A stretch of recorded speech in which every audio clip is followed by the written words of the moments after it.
Hello guys, welcome back to literature information. आज के lecture में हम लोग डिस्कशन करेंगे फ्यूटिलिटी के ऊपर, जो कि पोइम है, लिखी है विल्फ्रेड ओवेन ने। आज के लेक्चर में मैं आप लोगों को बताऊंगी फ्यूटिलिटी का टाइटल सिग्निफिकेंस, कि ये टाइटल हम लोगों को एग्जैक्टली क्या बता रहा है कि इस पोइम के अंदर किस बारे में बात हुई है। ठीक है, फ्यूटिलिटी के वर्ड से आप लोगों को पता चल रहा होगा कि फ्यूटाइल मतलब मीनिंगलेस या यूज़लेस थिंग या वर्थलेस थिंग, इस तरह की कोई चीज़ है जिसकी हैप्पी एंडिंग नहीं होगी, जिसको पढ़ने के बाद हम लोगों को थोड़े से पिटी वाले या सॉरो वाले इस तरह के या सैड वाले इस तरह के हम लोगों के एक्सप्रेशंस होंगे और हम लोगों की फीलिंग्स होंगी। तो ये इमेज आप लोग देख सकते हैं।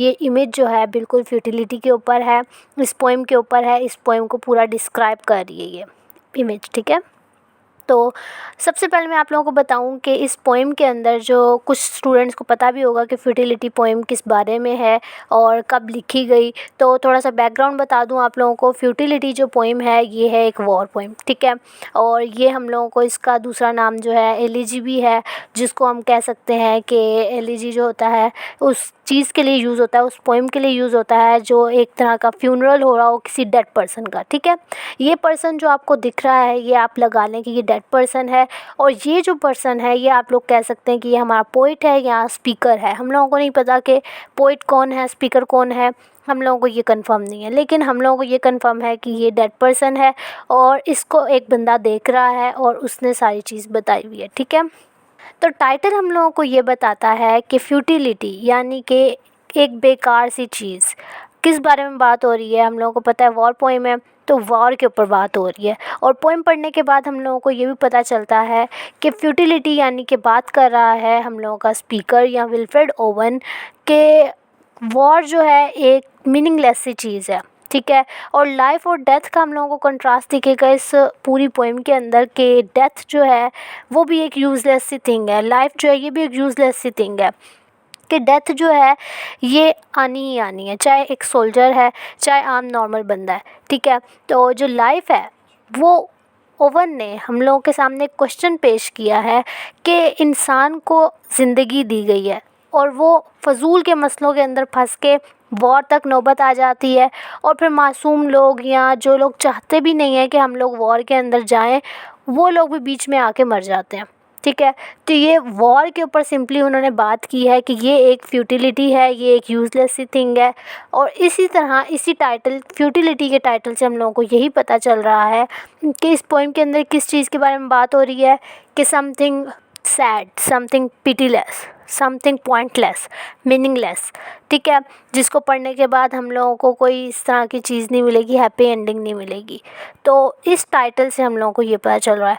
बाकी और कुछ चीज़ें मैं आप लोगों को आगे बता देती हूँ कि जो ये पोइम है वो हम लोगों की 1918 के अंदर लिखी गई। हम लोगों को पता है 1914 से लेके 1918 तक वॉर चली थी। ठीक है, और जो हम लोगों का राइटर है विल्फ्रेड ओवन, इन्होंने भी वॉर में हिस्सा लिया था और ये भी वॉर में गए थे और ये एक सोल्जर थे। ठीक है, और इस पोइम को लिखने के बाद 6 महीने के बाद इनकी डेथ हो गई थी, और ये इन्हीं की बिलोंगिंग्स है। ठीक है, this poem describe a reaction to seeing the body of a soldier lying on the ground.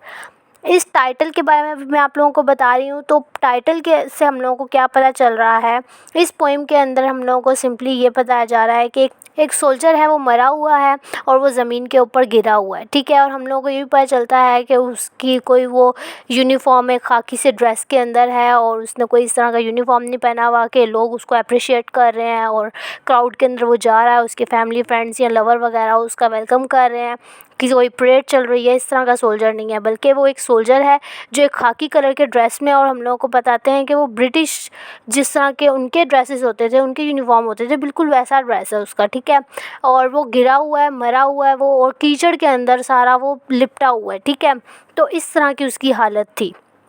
एक सोल्जर के बारे में बताया हुआ है कि वो गिरा हुआ था और उसको देख के एक और बंदा है, उसके रिएक्शंस क्या थे। ठीक है, उसके अलावा इस पोइम के बारे में क्या है, फ्यूटिलिटी ये एक एलिजी है, एक एंशियंट वर्ड है एलिजी, जिसको हम लोग, मैंने आपको बताया कि ये फ्यूनरल पोइम है। एलिजी का मतलब होता है एक सोरोफुल टोन या सैड टोन या मोर्नफुल टोन, इस तरह की टोन। ठीक है, तो ये एक फ्यूनरल पोइम है जो एक लिखी गई है एक सोल्जर, डेड सोल्जर के लिए। ठीक है, उसके अलावा ये वॉर पोइम है। वॉर पोएम से मुराद कि ये जो पोएम थी वॉर के दौरान लिखी गई थी, ठीक है। हम लोगों का जो राइटर था उसके मेरे ख्याल से राइटर जो है वर्ल्ड वॉर 1 के अंदर ही मर गया था और ये पोएम लिखने के बाद ही वॉर स्टार्ट हुई थी। तो जो हम लोगों का राइटर है उसने सारी पोएम्स जो हैं वो वॉर के ऊपर लिखी हैं, ठीक है।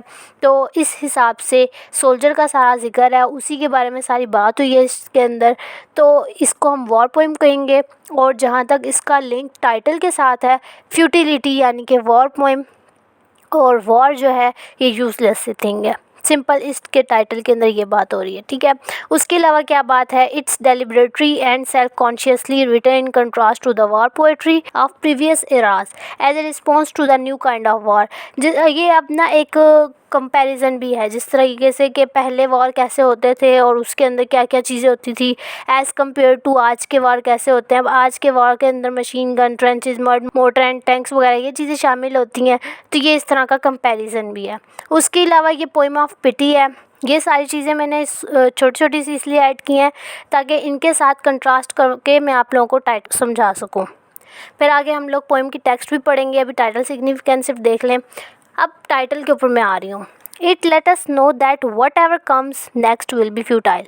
फ्यूटाइल के वर्ड से आप लोगों को पता चल रहा है कि कोई पॉइंटलेस सी चीज़ के बारे में बात हो रही है, कि जो भी फ्यूटिलिटी का टाइटल जो है ये हम लोग को ये बता रहा है कि जो भी आगे नेक्स्ट आएगा हम लोग पढ़ेंगे वो उसका कोई मकसद नहीं होगा, ठीक है।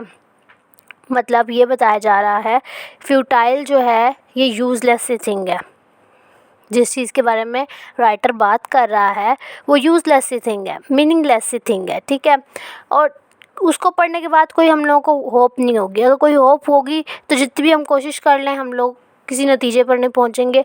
होपफुल है ही नहीं ये, ठीक है। उसके अलावा that any light will be extinguished, कि अंधेरा ही अंधेरा है। हम लोग फ्यूटिलिटी जो है ये पोइम ऐसी है कि ना कोई होप दे रही है, ना कोई लाइट दे रही है, और ना ही इसकी हैप्पी एंडिंग है, ठीक है। तो इसका टाइटल जो है इस चीज़ की तरफ रेफ़र कर रहा है, ठीक है, कि जो भी चीज़ है वो फ्यूटाइल है। और वो क्या चीज़ है, वॉर के ऊपर बात कर रहा है। वो राइटर किस बारे में बात कर रहा है, वॉर के ऊपर बात कर रहा है। हम लोगों को ये पता चलता है कि वॉर जब होती है ना, तो जिस तरीके से हुई है, वर्ल्ड वॉर 1 हुई है, वर्ल्ड वॉर 2 हुई है, तो उसके अंदर हर किसी को, चाहे वो किसान है, चाहे वो सिंपल बंदा है, चाहे वो सोल्जर है, उसको जाना पड़ता है लड़ने के लिए। चाहे वो आर्मी के अंदर है या सोल्जर है या नहीं है, उसको जाना पड़ता है, ठीक है। तो सिंपल हमारे सोल्जर के साथ भी ऐसे ही हुआ, जो मरा हुआ था, जिसको देख के स्पीकर के रिएक्शन हम लोगों को बताए जा रहे हैं कि वो जो था सोल्जर था, ठीक है, रियल लाइफ के अंदर। और जब वॉर का उसने सुना तो उसको आना पड़ा लड़ने के लिए, क्योंकि जिस तरीके से, अगर मैं आपको एग्जांपल दूं, कि जिस तरह से शाम के लोग हैं, सीरियन पीपल हैं, या कश्मीर के लोग हैं, या मुस्लिम्स हैं, या फ़लस्तीन के लोग हैं, तो इस तरीके वहाँ पर इन जगहों के ऊपर आज भी मसले चल रहे हैं, ठीक है।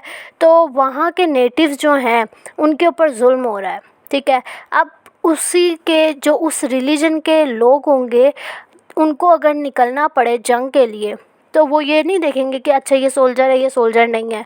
जो सोल्जर है वो भी, और जो सोल्जर नहीं है वो भी, वो अपने भाई को बचाने के लिए जाएंगे, ठीक है, अपने लोगों को बचाने के लिए जाएंगे। तो ये जो हम लोगों का राइटर है जिसने देखा एक बॉडी पड़ी हुई है मरी हुई, वो एक फार्मर की थी, ठीक है, वो किसान था बंदा जो मर गया। अब वो वॉर के अंदर मर गया, अब उसका तो कोई कसूर नहीं था, वो तो बचाने आया था लोगों को, तो उसको क्या फ़ायदा हुआ, उसको कोई फ़ायदा नहीं हुआ। तो राइटर हम लोगों को ये बताना चाह रहा है कि ये जो वॉर है ये मासूम लोगों की भी जान ले लेता है, और एक ये यूज़लेस सी थिंग है, ठीक है, पॉइंटलेस सी थिंग है, तो वॉर नहीं होना चाहिए। उसके अलावा हम लोगों का जो राइटर है उसने एक क्वेश्चन भी किया है कि जब गॉड ने ये लाइफ क्रिएट की है तो इंसान को इसको तबाह नहीं करना चाहिए, ठीक है। तो सिंपल आप लोगों को टाइटल कुछ क्लियर हुआ होगा। अगर आप लोगों ने स्टोरी नहीं सुनी हुई तो आगे मैं अब आप लोगों को टेक्स्ट ही बताऊंगी। इसकी स्टोरी पढ़ने के बाद मैं आपको और रिलेट करके बताऊंगी कि इस टाइटल के अंदर क्या बात हुई है। सिंपल फ्यूटिलिटी का मतलब आप लोगों को नाम से पता चल रहा होगा कि कोई पॉइंटलेस सी चीज़ है जिसका करने का कोई मकसद नहीं है, कोई मीनिंगलेस सी चीज़ है जिसका कोई फ़ायदा नहीं है। और ये टाइटल हम लोगों को ये बता रहा है कि इस पोएम के अंदर ना हम लोगों को होप मिलेगी, ना हम लोगों को हैप्पी एंडिंग मिलेगी और ना ही हम लोगों को कोई लाइट दिखेगी, अंधेरा ही अंधेरा दिखेगा। जो हम लोग का राइटर है वो पेसिमिस्टिक है, उसके अलावा वो सारे ट्रूथफुल अपने इवेंट्स जो हैं वो बता रहे हैं। ठीक है, सिंपल ये इसकी टाइटल सिग्निफिकेंस थी। और नेक्स्ट अब हम लोगों का लेक्चर होगा इसकी टेक्स्ट के ऊपर। मैं आप लोगों को पोएम सामने रख कर बताऊँगी, रिलेट करके उसकी समरी बताऊंगी और उसके अंदर हम एनालिसिस करेंगे और हम लोग इम्पोर्टेंट पॉइंट्स डिस्कस करेंगे। That's all for today. I hope आप लोगों को समझ आई होगी। मिलते हैं नेक्स्ट लेक्चर के अंदर, तब तक अपना ख्याल रखें। वीडियो पसंद आए तो वीडियो को लाइक करें, शेयर करें और चैनल को सब्सक्राइब करना मत भूलिएगा। अल्लाह हाफिज़।